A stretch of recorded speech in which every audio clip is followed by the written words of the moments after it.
Hello YouTube, welcome to the dojo, you're Samurai Man, and today we have the Transformers Combiner Wars-Menasor! So, let's just get straight to it and combine them. Basically same concept as Superion, you just want to take each limb piece and just get that inner springy bit out of the way. There's that spring bit there, just kind of push it up and push the combiner piece in, there you go. Very smooth, very easy, no hassle, no struggling to like jam this piece right up in there, you know, just like the G1 toys. You don't have to jam their heads up in there. Just, there it is, smooth as eggs, bam. Take dead end. And in my original dead end video, I showed it with this component up. In the instructions, it says to do it like this, so I went ahead for this version. I'm going to do it like this, and then once I do a G1, more G1 accurate version right now, right after I show off this one, then I'll show it like that. But for now, we'll do it like this. Oops, I think I untabbed it. There you go. And BAM! Let's go and move him out of the way. Wild Rider will come in a sec. We have Menasor, and you can't see me at all. He's so big. Since we are going for the instruction / comic book iteration, I'll go ahead and put on a blackjack here. I will tell you right now, it's not a very stable connection. You just want to find, let's see, find the tab holes. I'm trying to see which ones they are. Okay, so what you want to do, I think, yeah, open up the chest to reveal this craziness going on. That's pretty cool, actually. Got that really weird... Kind of reminds me of the movie version of Galvatron. That same chest, the mold and everything that's going on. Reminds me a lot of that, but these got these two pegs, and then two peg holes, and they just go in. It's not very secure at all. If you let it sit, it's fine, but don't wiggle it, because, yeah, that's going to happen. And like I said, it just sits there. It just straight up sits there. So don't try to move it and all that. Just get him in whatever pose you want to get him in and leave him. That's the best I can say to do with him. But just try to get in as best as you can. There you go. There you go. So there it is. That's what they're going for. It's okay. I think this needs to be bigger. That's the issue, and a little higher up. I think that's where my concern comes in as far as how it looks. But it's not terrible. There you go. I mean, just kind of tilting him a little bit better. That looks nicer. But not bad. This is a pretty cool looking Menasor, I have to say. I know I got a lot of complaints, especially in the legs area. I know people are saying that's an awkward stance he's got. He's fine. I don't have a big issue with him. It's a pretty good combiner. I have my Fans Project Intimidator if I want him to be more G1 accurate, so I don't mind him looking quite like this. I do have the Perfect Effects stuff on pre-order, so we're going to upgrade the head and give him, I think, the stacks. He does have, like, smoke stack things or whatever the stacks they look like in the old G1 cartoon. He's going to have that. He kind of does have them going on if you want to flip out these bits here in the back. These are like the forearm panels.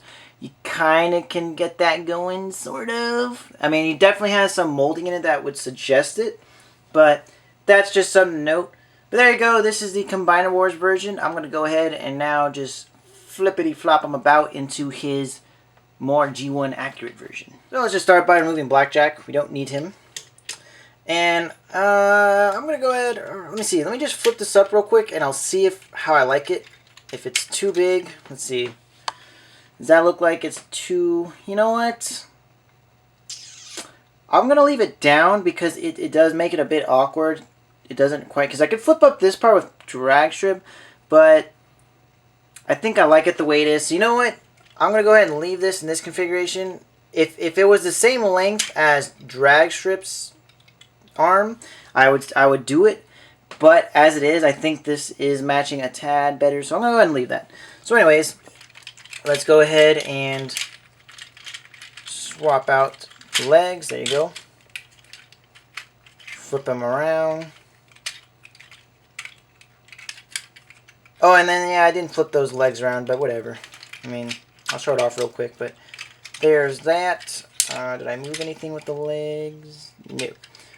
Okay, and we'll close up these. I don't feel like we need Blackjack for our G1 configuration. I think it looks better without good old Blackjack. Did anything come separated? I feel like some pieces just came separated. There we go.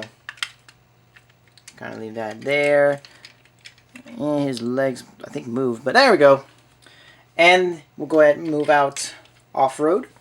And there we go. This is, to me, the more G1 accurate version.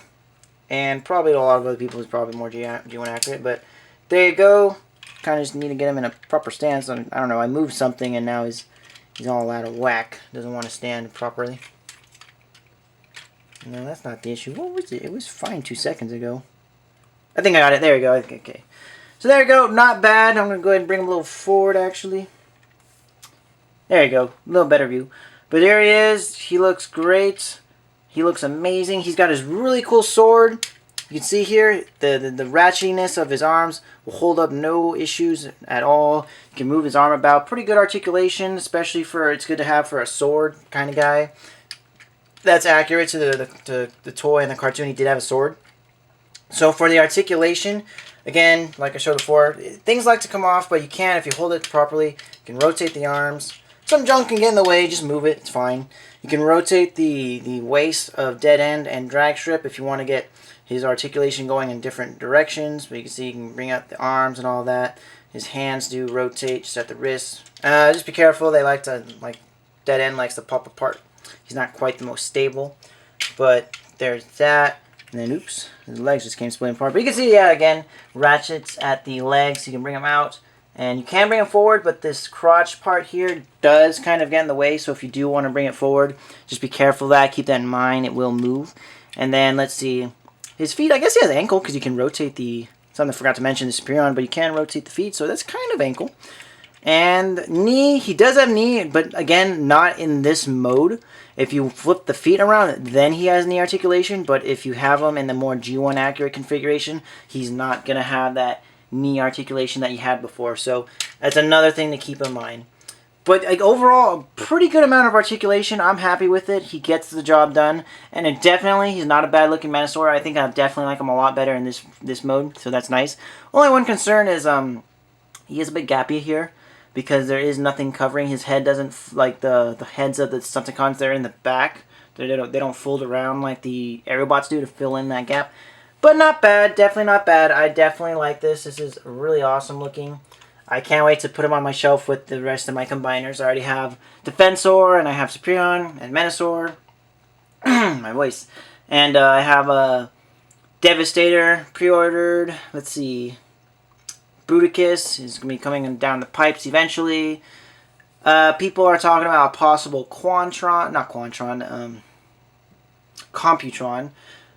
So the Technobots, just because they're saying that Groove can be possibly one of the car Groove will be possibly part of the Technobots. If that's the case, awesome. But if they are going to do that, they are going to need to do new molds. I mean, I think you can't use... I mean, maybe you can get this with the red guy. I don't really know the Technobots that well, but whoever the red car is, they can maybe use this dead end mold. Maybe. But that's pretty much it. I don't want to see Firefly again or Skydive or Air Raid. I don't want to see them again as Strafe. The Technobots are very unique in general, as they are all unique in their molds. So don't want to see that. They have to retool Groove if they're going to do it. They have to retool Dead End if they're going to do it. Scattershot, he is very unique to his design. None of these guys can pull him off. Maybe if you really retool the Silverbolt mold, maybe you can use that, possibly. But you really got to retool it. There's that Drill Tank guy. I'm sorry, I can't remember his name. But he, again, another really unique design. I don't think any of these guys will be able to become him. I'm just looking around now, and no, I'm calling it now. Maybe Hook. Maybe Hook can become him, but I really don't want to see that. So we'll see. If they do the Predaking and the Predacons, they definitely have to redo them. They're animals. Unless they want to go with like a Cybertronian design. But if they do Terracons, again, new designs. But we'll see if they even go that far. Honestly, I'm thinking Devastator might be, or Bruticus might be the last. I don't know if they're really going to go too deep into the combiners, but we'll see. But anyways, let's keep going into this review. We're talking about Menasor. So here we have the Menasors paired up. We have Fans Project's Intimidator versus Hasbro's Menasor. And you can see they're pretty similar as far as the color. At least the color schemes are pretty similar. For the most part, I mean, obviously they're based off the same characters. The only difference is the head sculpts are a lot different. That's why I want the Perfect Effect ones. I think, you know, this Menasor's head sculpt's not quite the Menasor we all know and love. This is much more of a bull. I don't know why, but they gave him like bull horns and stuff. So can't wait to get that. That's definitely got to come in. The swords, you can see he's definitely known for his sword motif. I really like the swords on both of them, but I don't know. I don't know which one I like better, because the one for the Hasbro one just looks really unique and Cybertronian, whereas the one for the Fans Project is much more G1, so that's cool as well. Let's see. This is what they're going for. You can see this is its own little bit here, and that's where Blackjack comes in. That was originally part of the G1 set, where he had like a little car thing that would attach. It just doesn't work as well as Blackjack. I just think he just doesn't look the part. It just doesn't fit in quite that well, so yeah, that's the issue with that. And you can see Wild Rider breakdown, you know, how they got them there. But the only thing is the Fans Project one, you can't rotate around. I think this is based off of the, I think it was IDW that had still owned, I don't know if Dreamwave owned the comics at the time, but when Swindle was on Earth, he tried to make the Stunticons. That was his attempt at a Gestalt team. And I think this is what they're going for with that. They're looking for more of that design, that Swindle version of the Stunticons when you try to make them. That's why he has these facing forward and all that, even though it's more accurate when they face the other way. But definitely cool. You can see the Fans Project one is way more intricate in detail and design and all that. So yeah, but as far as size goes, they're about the same height. I mean, Hasbro's is actually a little taller when you look at the heads. So I don't think that the height's an issue. I think it's fine. But all around, they're both cool. Obviously, Fans Project 1 is much more G1 accurate. Like I said, that if I wanted to have a G1 accurate toy, I'll go for my Fans Project. But if I want to have something that's more of an updated look, you know, a little different, I'll go for my Hasbro one. But the Perfect Effect one's upgrade kit, I think, is still going to help out a lot. That's why I didn't feel like I needed that Lone Wolf figure. I think that's what they called him. I didn't need him. I already have my Intimidator right here if I want to have that vibe going on. But very cool. I like what I see, and it's a cool comparison. So here's a comparison between Menasor and Superion, and they're very awesome looking together. I think aesthetically they look like they belong in the same toy line. Menasor is a bit taller actually, so that's interesting. But overall they look great. I do think I like Superion a bit more, but Menasor is still holding on pretty strong. The torso mode is a bit awkward for him, but it still comes together pretty well, I have to say. So I'm enjoying it, so that's that.